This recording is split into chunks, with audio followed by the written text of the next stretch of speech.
Hello friends, today we will discuss about a topic which was made famous by Sir Isaac Newton. He discovered it. क्या discover करा था उन्होंने? उन्होंने discover करा था gravitation. Gravitation एक बहुत ही कॉमन फिनोमिना है। सब जानते हैं, आज के युग पे तो सब जानते हैं कि ग्रेविटेशन क्या है। और ग्रेविटी को जैसे देखते तो अर्थ पे हम खड़े ही इसीलिए है क्योंकि ग्रेविटी है, नहीं तो उड़ते रहते हैं। तो ये चीज़ जानने के लिए न्यूटन ने क्या थॉट प्रोसेस अपनाई और ये ग्रेविटी को उन्होंने कैसे जाना, और ये ग्रेविटी पे एक्चुअली फोर्स कितना लगता है हमारे ऊपर, ये निकाला है। ये निकालने का जो तरीका है वो सर आइजैक न्यूटन ने कैसे निकाला। तो ये पूरा एक जर्नी है और इस जर्नी को आज हम तय करेंगे। पहली बात, उन्होंने हमारे जैसे ही टाइम है, जैसा हमारा टाइम है और उनका टाइम है वो सेम है, क्योंकि उस टाइम पे प्लेग था और अभी कोरोना। तो उस टाइम की जो यूनिवर्सिटीज़ थी, 1665 की बात कर रहा हूँ, उस टाइम पे 1665, और उस टाइम पे प्लेग था। प्लेग एक ऐसी ही महामारी थी और उसके कारण क्या है कि यूनिवर्सिटी में और स्टूडेंट्स को वो कंपनी नहीं कर पा रहे थे, ताकि उनकी सेफ्टी, उनके हेल्थ की सेफ्टी के लिए उन्हें बाहर भेज दिया गया या फिर अपने घर पे भेज दिया गया। उस टाइम पे ऑनलाइन भी नहीं था कि हम ऐसे पढ़ पाए। तो उसी दौरान उन्होंने एक काम करा। उन्होंने उनके घर पे बैठ कर, as a he was an intelligent guy, so he started doing experiments about mechanics and optics. Mechanics और ऑप्टिक्स पे करा, और साथ ही साथ कुछ चीज़ें ऑब्जर्व करने भी चालू करी।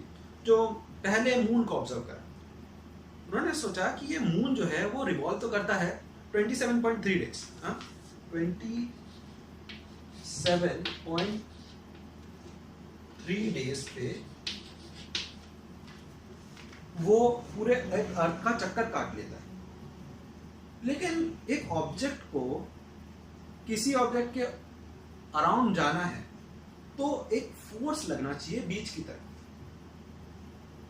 वरना तो वो हमेशा के लिए रोटेट नहीं कर सकता। फॉर एग्जाम्पल, एक पत्थर को हम रस्सी से टाई कर ले और उसको घुमाएं, और वो पत्थर कब तक घूमेगा ये आपको पता है?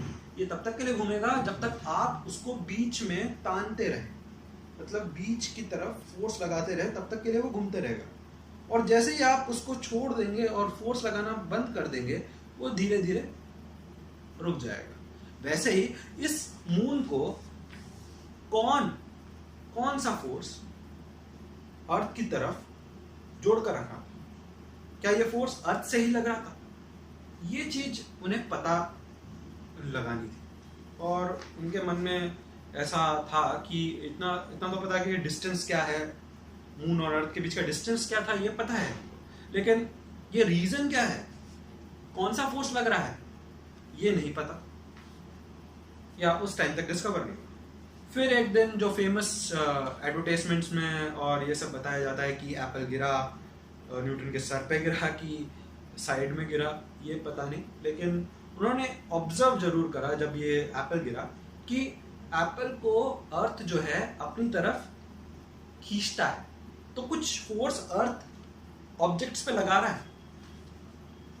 और उसने सोचा कि ये जो फोर्स जो एप्पल पे अर्थ लगा रहा है, सेम फोर्स क्यों नहीं, सेम फोर्स ही वो मून पे भी लगा रहा है, जिसके कारण वो अर्थ के ऊपर, अर्थ के अराउंड वो घूमते जा रहे हैं। और इसी टाइम पे इस फोर्स को बोला गया gravitation, gravitational force provided by अर्थ।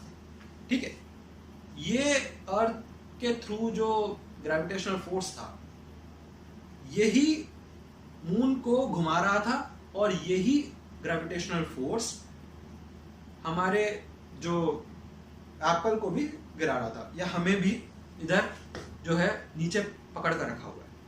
सो उस टाइम पे ये सोचना बहुत मुश्किल वाली बात थी, क्योंकि उस टाइम पे एक कॉमन बिलीफ चलता था कि जो हेवनली ऑब्जेक्ट, सेलेस्टियल बॉडीज, या फिर बोल सकते हैं मून, सन और अदर प्लैनेट्स जितने भी देख चुके थे, वो सब जो है उन पे अलग लॉक लगता है। और जो अर्थ के ऊपर जो ऑब्जेक्ट्स होते हैं, एप्पल या अपने ऊपर, हमारे ऊपर एक अलग। तो उस टाइम की सोच को एकदम से बदल दिया गया था जब ये डिस्कवरी लगाई गई कि जो मून पे फोर्स लग रहा है वही एप्पल पे फोर्स लग रहा है, और ये दोनों फोर्स किधर लग रहा है हमें, किधर की तरफ लग रहा है, towards the centre of the earth, towards the centre of the earth. तो इस चीज को उन्होंने एक तरीके से बोला कि ये फोर्स कितना लग रहा है, इसका एक्सटेंट कितना है, ये निकालने के लिए अगला उन्होंने सोचा। चलो हम देखते हैं कि उन्होंने क्या सोचा, और जब ये सोच ही लिया है तो हम ये फोर्स निकालने की, ये फोर्स का फॉर्मूला निकालने की का एक तरीका ढूंढते हैं। चलिए, तो आज हम देखते हैं कि ये मून पे जो एक्सेलरेशन था, या मून पे जो लीनियर एक्सेलरेशन था वो घूम रहा था, उसका एक एंगुलर एक्सेलरेशन जरूर है, लेकिन साथ साथ उसका लीनियर एक्सेलरेशन कितना है ये निकाल रहे हैं। ये निकालने के लिए हमें कुछ चीजें पता है, जैसे कि जो लीनियर एक्सेलरेशन होती है वो होता है a is equal to R omega square. Omega का स्क्वायर, ओमेगा क्या है, एंगुलर वेलोसिटी। अब एंगुलर वेलोसिटी कैसे निकलेगी, एंगुलर वेलोसिटी निकलती है 2 पाई, टाइम पीरियड का फॉर्मूला होता है 2 pi by omega. Therefore the same will be omega की value 2 pi by T, time period. और ये टाइम पीरियड कितना था, हमने डिस्कस करा था, टी जो है वो होता है 27.3 डेज।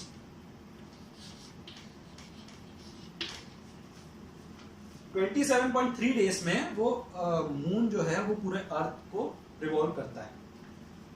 तो हमें ये टाइम पीरियड पता है, हमें रेडियस पता होना चाहिए था। तो रेडियस कैसे निकलेगा, ये रेडियस निकलेगा, ये तब तक के लिए निकाल दिया गया था, और वो था 3.85 into 10 to the power 5 kilometre.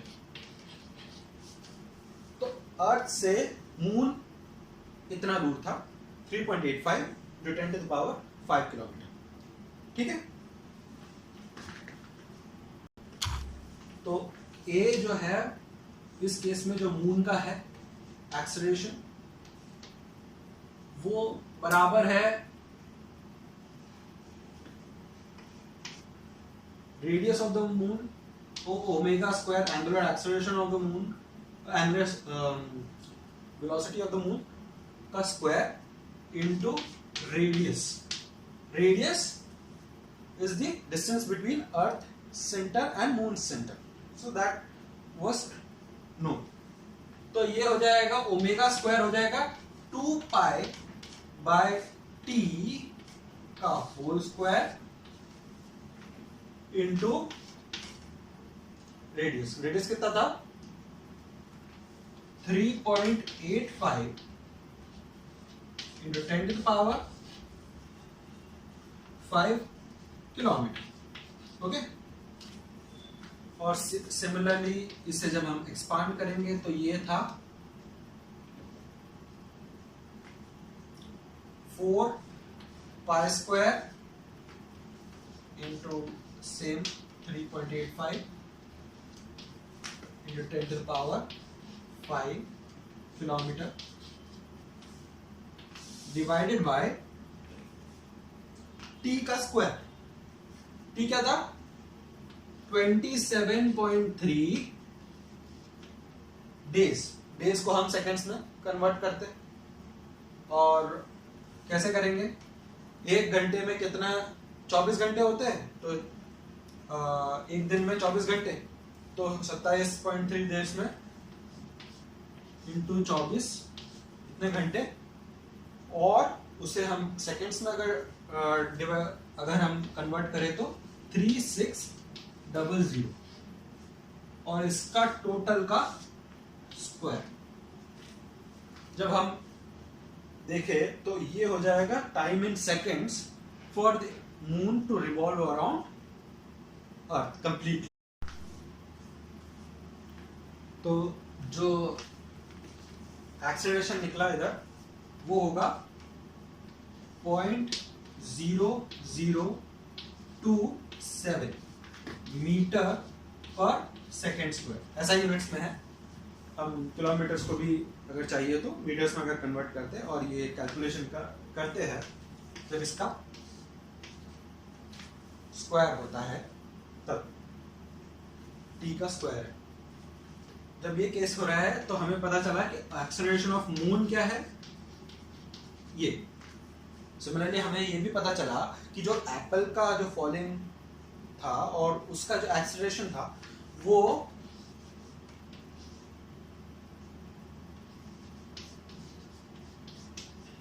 था 9.8 मीटर पर सेकेंड स्क्वायर।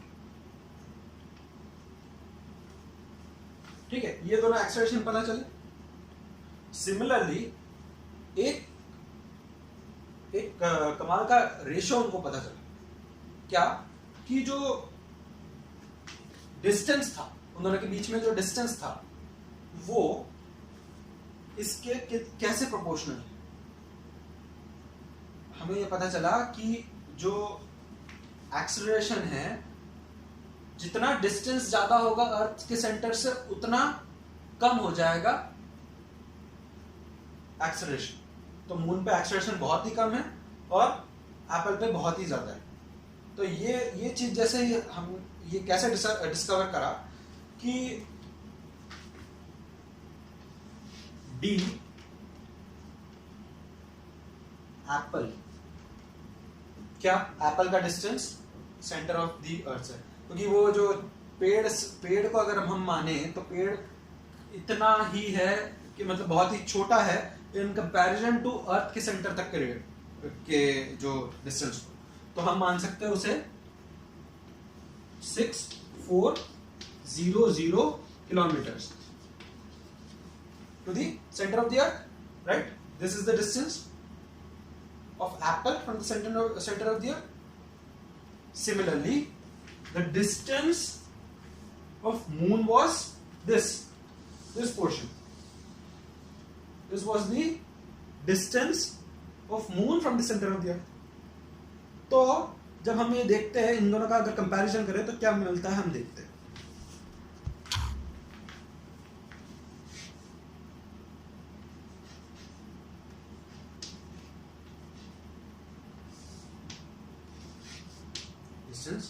ऑफ अर्थ,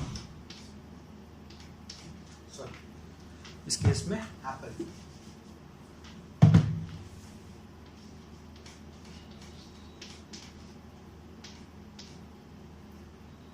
ये क्या होगा 3.85 into 10 to the power 5 kilometre, और ये होगा 6400 किलोमीटर। तो सेम यूनिट्स है, तो ये value I 60,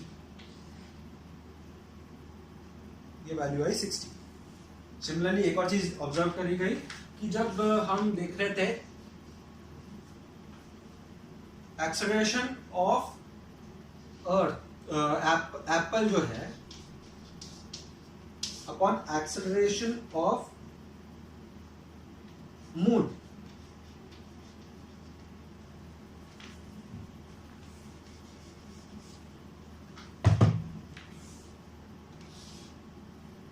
acceleration of Apple upon acceleration of moon जब हम देखें तो वो होगा 9.8, एप्पल पे 9.8 मीटर पर सेकेंड स्क्वायर का लग रहा था और इस पे 0.0027 मीटर पर सेकेंड स्क्वायर।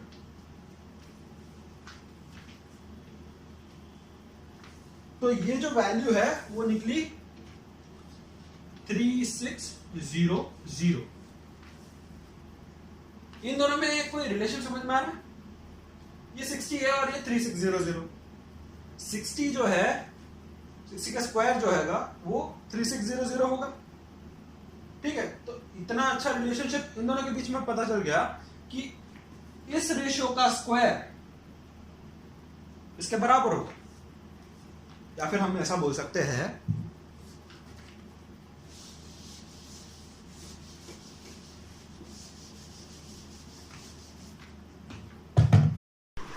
तो हम देख सकते हैं कि ए जो एक्सेलरेशन है वो एप्पल का upon acceleration of moon is equal to, this is the distance of the moon and distance of apple.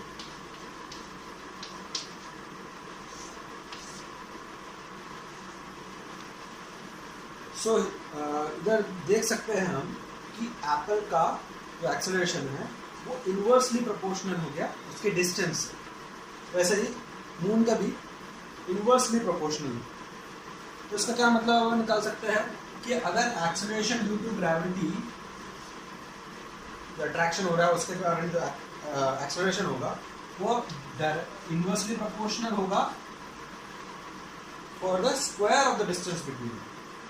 अगर r डिस्टेंस है तो r स्क्वायर से प्रोपोर्शनल होगा 1/r²। ठीक है, inversely proportional to the distance between. Now जैसे ही acceleration का जो डायरेक्शन होगा वही direction force due to gravity का। एक्सेलरेशन ड्यू टू ग्रेविटी और फोर्स ड्यू टू ग्रेविटी दोनों का डायरेक्शन सेम ही रहेगा। तो और उसका मैग्नीट्यूड भी एक्सेलरेशन के कारण ही या तो बढ़ेगा या तो घटेगा, क्योंकि मास तो कांस्टेंट है F = ma के हिसाब से। और सेम केस के कारण हम अब देख सकते हैं कि Fg जो होगा फोर्स ड्यू टू ग्रेविटी वो इनवर्सली प्रोपोर्शनल होगा r² के। तो ये पोर्शन दिखाई दे रहा है, ये है हमारा फर्स्ट कंडीशन जिससे हम फोर्स ऑफ ग्रेविटी का फॉर्मूला निकाल पाएंगे। फिर हम एक चीज देखते हैं कि जो ये फोर्स होगा वो किस पे डिपेंड होगा? वो मास ऑफ द ऑब्जेक्ट पे भी डिपेंड होगा। अब अर्थ का मास और जो बॉडी जिस पे हम लगा रहे हैं उस पे भी डिपेंड होगा। और वो कैसे डिपेंड होगा? मास हमेशा क्या होता है? फोर्स हमेशा मास के प्रोपोर्शनल होता है। तो ये क्या है? ये m क्या होगा? जो बॉडी है वो वाला मास। और सेम फोर्स जो है वो मास ऑफ द अर्थ पे भी डिपेंड होगा। ये जो ग्रेविटेशनल फोर्स है इस जगह पे हमको ये पता चल रहा है कि अर्थ अकेला ग्रेविटेशनल फोर्स नहीं लगाता है, अर्थ पे ये मास भी ग्रेविटेशनल फोर्स लगाती है। दो मासेस एक यूनिवर्स में कहीं पे भी हो वो एक दूसरे पे ग्रेविटेशनल फोर्स लगाती है। और ये दोनों जो ग्रेविटेशनल फोर्स है वो इक्वल होते हैं, एक दूसरे पे इक्वल होते हैं और वो प्रोपोर्शनल भी होते हैं उन दोनों मासेस के। ठीक है, ये दोनों डायरेक्टली प्रोपोर्शनल होते हैं। ये हम मान सकते हैं फर्स्ट, ये सेकंड और ये थर्ड। फर्स्ट क्या था? Force of gravity is inversely proportional to the square of the distance between the masses, inversely proportional to the square of the distance between the masses. ये तीन चीजें हमें जैसे ही मिल चुकी है तो हम फॉर्मूला निकालने के बहुत ही करीब आ चुके हैं। तो सबसे पहले हम देख सकते हैं कि F वुड बी, अब हम इन तीनों को क्या कंबाइन कर लेते हैं, will be proportional to the mass m3 के कारण, ये वाला छोटा मास जो दूसरा मास है, और ये इसके इनवर्सली प्रोपोर्शनल होगा। और हम प्रोपोर्शनलिटी कांस्टेंट्स को हटाने के लिए क्या प्रोपोर्शनलिटी को हटाने के लिए क्या करते हैं, एक कांस्टेंट को ऐड करते हैं। और इस केस में जो प्रोपोर्शनलिटी कांस्टेंट है वो है G, बिग G हियर, और वो होगा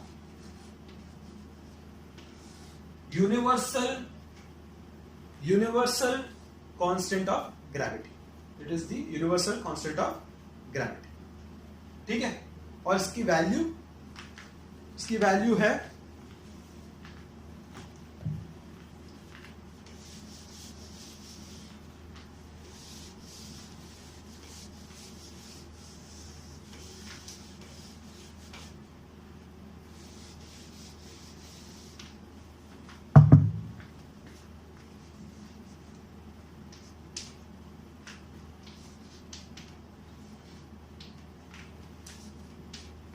into 10 to the power -11, ये इसकी वैल्यू है। अब इसकी यूनिट कैसे निकालेगी ये देखते हैं।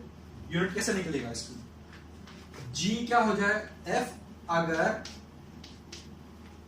G m into m upon r square है तो इधर हम ये देखते हैं कि G क्या होगा, G की वैल्यू क्या होगी, F r square by m मतलब kg स्क्वायर इधर, ठीक है। ये kg स्क्वायर पर में मतलब अपॉन में है, और फोर्स का न्यूटन, ये मीटर स्क्वायर, तो ये हो जाएगा न्यूटन मीटर स्क्वायर पर kg स्क्वायर, तो इसका ये यूनिट हो जाएगा। और फोर्स का हमेशा फॉर्मूला क्या हो जाएगा, ये फोर्स ऑफ ग्रेविटेशन का फॉर्मूला हमेशा ये हो जाएगा। दो मासेस है, अब ये मास में से एक मास अगर अर्थ है तो वो अर्थ की ग्रेविटेशनल फोर्स बोला जाएगा, ठीक है। अब हम इसी चीज को हम थोड़ा सा प्रैक्टिकली देख लेते हैं। तो दो बॉडीज है, एक मास है m1 1 kg और m2 2 kg, दो मासेस है। ये दोनों मासेस के बीच का एक डिस्टेंस दिया हुआ है, डिस्टेंस